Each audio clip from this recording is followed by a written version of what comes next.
to finish in first place. First ever can.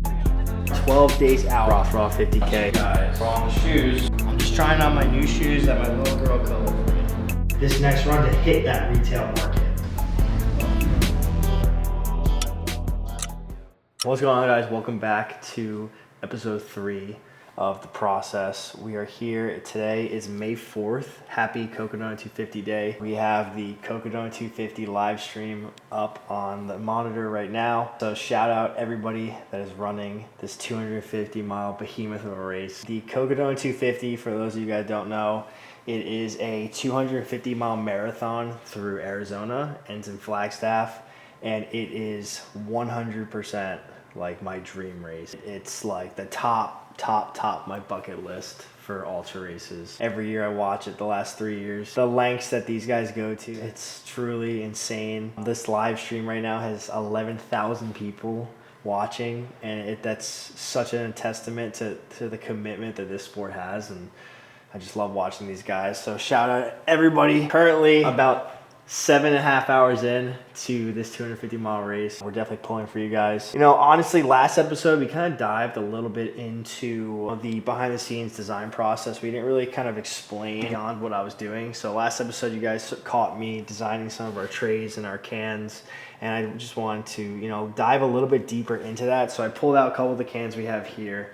One thing that we talked about a little bit last episode was that everything we do is kind of in-house. We don't really hand off anything. I do all the designing. These are all like my nerdy design books of like product stuff, and you know, I say I went to school for that, but technically I didn't. I didn't get my degree in it because I played lacrosse. That was my degree. But I wanted to quickly go over some changes that you guys are going to see on the market, in retailers, in our D2C, our online stuff, in person at some of our events.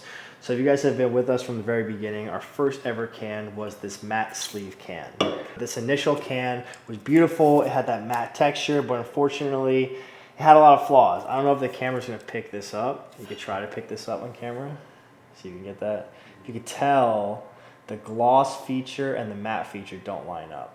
Now, you live and you learn. A lot of changes to the can as well. A lot of the paneling, we made some changes to. So this was our Gen 1 can. Then, changed the can manufacturing up, made some changes, and we switched to a digital printed gloss can. This was a higher, more premium feel, more production capability, more, you know, streamlining certain things, different budget constraints, so we switched to a digital print can. So these two cans are the same. I'm gonna pull over this can over here. These 3 cans design-wise are the exact same. Unfortunately, you know, as the product scaled and as certain things, you know, came in the fold, like our sticks and our bars, we found that it was really hard to implement and utilize this design that we had with our cans and scale it into other products. Like I said, bars and sticks, and just there was really no way to use this and scale it, you know. So we came up with a new design, which I think is, you know, I think it's the best ever. This actually technically isn't even the final one, but this is what we came up with. So I don't know if you can see that on the camera. Can you see that? Mm-hmm. All right, good. So essentially what this created was, gave us the capability now to go from just being a brand heavy product of having the IVX icon or the tag, we call it, really minimal writing, nothing kind of sticking out on the shelf saying, hey, this is the product, this is what it does. Our original product was, hey, this is a really cool looking design and you should drink it, but it didn't communicate what was inside of it, the benefits. New can completely takes that step out of it, but gives us more flexibility to do more. Gives us more flexibility for bars and sticks, and I think that was really the goal with the redesign. Same product, a few formulation tweaks, nothing crazy, but it gave us kind of an opportunity to grow the brand, bring in more products like we've always talked about from day one. And yeah, I just think, you know, the whole idea with it was to preserve that brand identity, that, you know, grittiness of it is a product that is applicable to any way of training. It has that, you know, professional look to it. It's not like an Olipop or a Poppy, colorful, splashy. It's serious technical fuel designed for whatever way of life you're training. And I think we communicated that really well. We made a bunch of changes even to the back paneling or the side infograph paneling just to change it up. Even though this looks cool, we all love it. It's what we've been accustomed to with this really cool design and brand heavy, but it was time to take that next step with retailers and purchasers and daily consumers, give them more of an educational element to it, let them understand what am I getting with an IVX Energy, what am I getting with IVX Endure, whatever our products are. And it's really just a testament to, you know, our whole philosophy here. It's, you know, being transparent, improving, always innovating our design. I think a lot of brands, you know, when they're in the CPG space, they kind of design products to look cool and get your attention. Obviously, that's something that we were trying to accomplish with this new design. You know, it might come off as minimal, it might, you know, come off as bland, but reassuring to a customer, hey, they're not selling me a product just because it looks really cool. They're selling me a product because they trust what's inside of it, and I should trust it. That's just a little behind the scenes, a little ramble of kind of the design process. You know, I sit here every night and I pretty much just deep dive into this stuff, and I'm always making small little changes. Even some of the cans now, like these 2 cans here, we have sample cans that come in every single week, and these ones are already outdated. And these are as of April 15th. These are technically out of date now. First off, for starters, because our media team effed up on the last video, I am not the financial manager. I am the co-owner of the company. Right now, we're going through a process of finding which co-packer we want to work with, kind of settling on the exact quantity that we want to produce for this next production run. Invoice that you sent me was for cans, correct? Yes. Okay. You know, as the company has expanded, now we have 2 new products that we have coming out with 2 of the SKUs that you guys are going to run. What are we doing right now? We're out here shooting with Celine and the camera. That's it.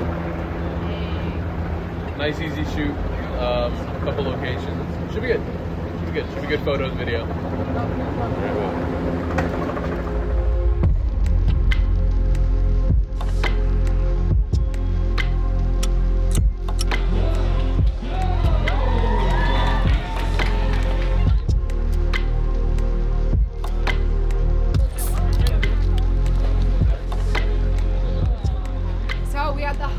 Valley Marathon. It's actually a Boston qualifier, so it makes it really exciting. So we have some elite athletes here. We're hanging out here with IVX. You guys know how we roll here. We have citrus, strawberry mango, blue raspberry, and the fan favorite, pineapple peach. Don't forget to search us up online.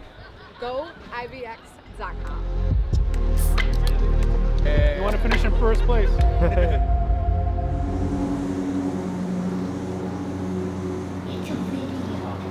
I'm training for a race coming up in 12 days, and my little boy and my little girl are coloring my shoes. So listen, the whole point of this is because Daddy's got a race in a couple of days, okay? Okay. And I want you guys to draw on the shoes so that during my race, I can look down at them and say, whoa, I miss my kids. I need to run a lot harder, okay? Okay. See them? Cool, right? I'll do that. I'll do that. Look at me.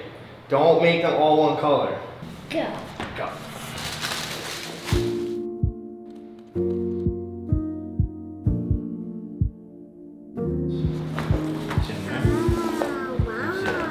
See there. Back up. Oh, dude, come here. Alright, tell me all about it. I was gonna color fire. Okay. Then I got mixed up, so I started coloring I like this better. this. Then I started coloring some black target stripes. Stripes? just I like rainbow. Yeah, I like this, The dude. most I like Can't wait is to wear them. unicorns. Can we try them on? I'm just trying on my new shoes that my little girl colored for me. Oh, I feel good. Test them out, right? How they look? What do you want to say, huh? Oh, since they drew it, it looks good. You know, the whole point of these vlogs is they're not really supposed to be only about me. I think that one thing that I talked about at the very beginning in the first episode was that I want to show the behind the scenes of what we do on a day-to-day basis, all of us. You know, Jack and Eddie going down to the city to shoot with one of our athletes and models. You know, anything that has to do with Nando and Alessandra doing events, or Elsie and Alessandra doing events, and them packing all these orders we have coming in and loading the van and bringing product down and talking to co-packers. So this really isn't just a family orientated vlog. It's really a team-based vlog, and I want to make sure that everybody's always included in any of the videos, because really at the end of the day, what I always say to our team that works internally is we're all considered founders. My brother and I might have just kind of just started the company, but at the end of the day, everybody that's been here now since day one is part of that founding team.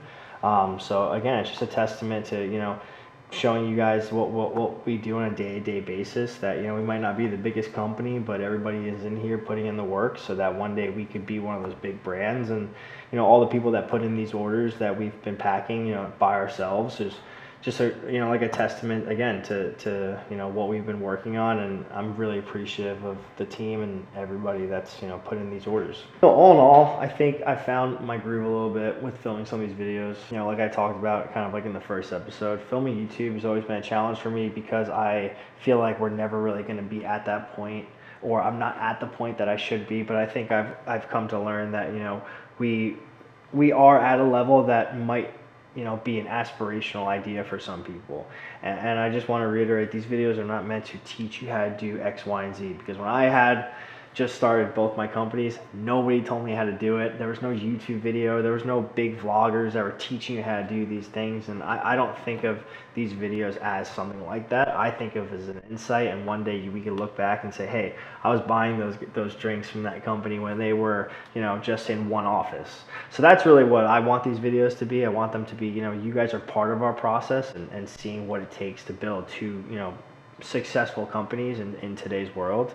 If you guys enjoy what you're watching, definitely click that subscribe button, give it a thumbs up, and leave your comments down below of what you guys would like to see more of. Would you like to see more training? Would you like to see more behind the scenes with the drink? Maybe keep building the gyms out. We got a lot of content coming, a lot of big things with training and gym and drink. So excited to keep documenting them and keep it rolling.